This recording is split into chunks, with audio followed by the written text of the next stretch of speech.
Hello viewers, welcome to my channel. आज हम बड़ी सोच का बड़ा जादू बुक का 10 चैप्टर का 4 पार्ट पढ़ने जा रहे हैं। एक युवा सेल्स मैनेजर ने बताया कि वो किस तरह अपने सेल्समैनों को मशीनी की तरीके से दिन शुरू करने का प्रशिक्षण देता है। हर सेल्समैन जानता है कि घर घर जाकर सामान बेचने वाले सेल्समैन को कितनी दिक्कतों का सामना करना पड़ता है। हर सेल्समैन को सुबह की पहली बिक्री से डर लगता है। वो जानता है कि उसका दिन भारी गुजरेगा, इसीलिए वो पहले घर का दरवाजा खटखटाने से बचता रहता है। वो 2 कप कॉफी ज्यादा पीता है। वो पड़ोस में फालतू घूमता रहता है और दर्जनों बेकार काम करता है, सिर्फ इसीलिए कि वो पहले घर का दरवाजा खटखटाने से बच सके। मैं हर नए व्यक्ति को इस तरह सिखाता हूँ। मैं उसे बताता हूँ कि शुरू करने का एक ही तरीका होता है और वो है शुरू करना। काम को टालो मत, उसके बारे में ज्यादा सोचो मत, बस शुरू कर दो। अपनी गाड़ी खड़ी करो, अपना सैंपल केस निकालो, दरवाजे तक जाओ, घंटी बजाओ, मुस्कुराओ, गुड मॉर्निंग कहो और अपनी बात मशीनी तरीकों से ग्राहक के सामने रखो और इसके बारे में ना तो ज्यादा चिंता करो ना ही सोचो। इस तरह दिन शुरू करने से आपकी हिचक दूर हो जाती है। दूसरे तीसरे घर के दरवाजे के सामने पहुंचते पहुंचते आपका दिमाग पैना हो जाएगा और आपकी प्रस्तुतियां अपने आप प्रभावी हो जाएगी। एक व्यक्ति ने कहा था कि जिंदगी की सबसे बड़ी समस्या गर्म बिस्तर से निकलकर ठंडे कमरे में आना थी। उसकी बात में दम था। आप जितनी देर तक बिस्तर पर पड़े रहेंगे और सोचते रहेंगे कि बाहर निकलना कितना कष्टदायक है, ऐसा करना आपके लिए उतना ही मुश्किल होता जाएगा।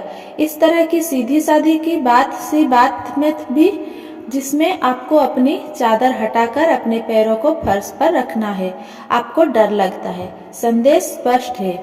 जो लोग दुनिया में कुछ कर गुजरते हैं, वे इस बात का इंतजार नहीं करते कि अब उसका मूड सही होगा, बल्कि वे मूड को सही करने की सामर्थ्य रखते हैं। ये 2 प्रयोग करें। पहला, छोटे परंतु कष्टदायक कामों को करने के लिए मशीनी की तरीकों से इस्तेमाल करें। उस काम के बुरे पहलुओं के बारे में सोचने के बजाय आप बिना सोचे उस काम को करना शुरू कर दें। शायद ज्यादातर महिलाओं को बर्तन साफ करना सबसे कष्टदायक काम लगता है। मेरी माँ भी इसका अपवाद नहीं थी, परंतु उन्होंने इस काम को फुर्ती से निपटाने का मशीनी तरीका इजाद कर लिया था, ताकि इसके बाद वे अपना मनचाहा काम कर सके। जब वे डाइनिंग टेबल से जाती थी तो वे मशीनी अंदाज में बर्तन इकट्ठे कर लेती थी और उन्हें साफ करना शुरू कर देती थी। कुछ ही मिनटों में उनका काम खत्म हो जाता था। क्या यह तरीका बर्तन सिर्फ सिंक में जमा करते रहने और उन्हें देख देख कर चिंता करने से बेहतर नहीं है? आज यह करके देखें। एक ऐसा काम चुन ले जो आपको नापसंद हो, फिर बिना उस बारे में सोचे या बिना उससे डरे उस काम को कर दे। नापसंदगी की छोटी छोटी कामों को करने का यही तरीका सबसे प्रभावी है। दूसरा, अगला कदम यह है कि आप विचार करने, योजनाएं बनाने, समस्याएं सुलझाने और दूसरे दिमागी कामों के लिए भी मशीनी तरीकों का इस्तेमाल करें। आप मूड बनने का इंतजार करें, इसके बजाय बेहतर यही है कि आप बैठ जाएं और अपनी मूड को बना लें। यहाँ एक खास तकनीक दी जा रही है जो आपकी काफी मदद करेगी। पेंसिल और कागज का इस्तेमाल करें। 5 सेंट की छोटी सी पेंसिल दुनिया का सबसे महान एकाग्रता यंत्र है। अगर मुझे एक बहुत शानदार साउंड प्रूफ ऑफिस और पेंसिल कागज में से किसी एक को चुनना हो तो मैं यकीनन पेंसिल और कागज को चुनूंगा। पेंसिल और कागज से आप अपने दिमाग को किसी समस्या से बांध सकते हैं।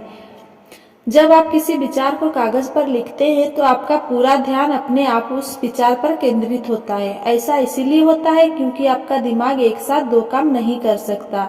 एक ही समय पर आपका दिमाग एक विचार को सोचे और दूसरे विचार को लिखे, यह नहीं हो सकता। और जब आप कागज पर कुछ लिखते हैं तो आप दरअसल अपने दिमाग पर लिख रहे हैं। प्रशिक्षण से यह साबित हो चुका है कि अगर आप कागज पर लिखकर कोई चीज याद करते हैं तो वह आपको लंबे समय तक और ज्यादा अच्छी तरह याद रहती है। और एक बार आप एकाग्रता के लिए पेंसिल और कागज की इस तकनीक में पारंगत हो जाएं, तो फिर आप शोरगुल के माहौल में भी सोच सकेंगे। जब आप सोचना चाहे लिखना शुरू कर दे या डायग्राम बनाना शुरू कर दे, अपने मूड को बनाने का यह बेहतरीन तरीका है। अब मैं आपको सफलता का जादुई फार्मूला बताना चाहता हूँ। कल, अगले सप्ताह, बाद में और किसी दिन, फिर किसी समय, ये सभी असफलता के शब्द कभी नहीं के पर्यायवाची है। बहुत सारे अच्छे सपने कभी सच नहीं हो पाते क्योंकि हम यही कहते रह जाते हैं, मैं इसे किसी दिन शुरू करूंगा, जबकि हमें यह कहना चाहिए, मैं इसे अभी शुरू करता हूँ। एक उदाहरण ले, पैसे बचाने का। हर व्यक्ति मानता है कि पैसे बचाना एक अच्छी बात है, परंतु यह अच्छी बात है इसका यह मतलब नहीं है कि सभी लोग जो योजनाबद्ध तरीके से बचत करते हैं और निवेश करते हैं। कई लोग का बचत करने का इरादा तो होता है, परंतु बहुत कम लोग अपने इरादे पर अमल कर पाते हैं। एक युवा दंपति ने इस तरह बचत करना शुरू किया। बिल की तनख्वाह $1000 थी, परंतु वो और उसकी पत्नी जेनेट हर माह $1000 खर्च भी कर डालते थे। दोनों ही बचत करना चाहते थे, परंतु कोई ना कोई ऐसा कारण आ जाता था जिससे वे कभी बचत नहीं कर पाए। सालों तक वे सोचते रहे, जब मेरी तनख्वाह बढ़ेगी तब हम बचत करना शुरू करेंगे, जब हमारी अमुक चीज की किस्त खत्म हो जाएगी तब हम बचत करना शुरू करेंगे। अगले महीने, अगले साल, आखिरकार जेनेट को बचत करने की अपनी असफलता पर गुस्सा आ गया। उसने बिल से कहा, देखो बिल, हम कभी बचत कर पाएंगे या नहीं? बिल ने जवाब दिया, हाँ, हमें करना तो है, परंतु हम अभी कर ही क्या सकते हैं। परंतु इस बार जेनेट करो या मरो वाले मूड में थी। हम सालों से बचत करने की सोच रहे हैं। हम इसीलिए नहीं बचा पाते क्योंकि हमने ये सोच रखा है कि हमसे बचत नहीं होगी। इसके बजाय अब हम ये सोचना शुरू कर दें कि हम बचत कर सकते हैं। मैंने आज एक विज्ञापन देखा जिसमें लिखा है कि अगर हम हर महीने $100 भी बचाते हैं तो 15 सालों में हमारे पास $18,000 जमा हो जाएंगे और उसके साथ ही हमें $6600 ब्याज भी मिलेगा। विज्ञापन में यह भी लिखा था कि खर्च करने के बाद बचत करना मुश्किल होता है, जबकि बचत करने के बाद तनख्वाह खर्च करना आसान होता है। अगर तुम साथ दो तो मैं चाहती हूँ कि तुम्हारी तनख्वाह का 10% हम शुरू में ही बचत खाते में डाल देंगे। अगर महीने के आखिरी में हमें फाके भी करने पड़े तो मैं उसके लिए तैयार हूँ। बिल, इस तरह अगर हम ठान ले तो हम बचत कर सकते हैं। बिल और जेनेट को कुछ महीनों तक तो मुश्किल आई, परंतु जल्दी ही उन्होंने अपने नए बजट के हिसाब से आसानी से घर चलाना सीख लिया। अब बचत करने में भी उनको उतना ही मजा आता है जितना उन्हें पहले खर्च करने में आता था। किसी दोस्त को चिट्ठी लिखना चाहते हैं, अभी लिख दें। आपको पास एक विचार आया है कि आपका बिजनेस किस तरह बढ़ सकता है, उस विचार को अभी प्रस्तुत कर दे।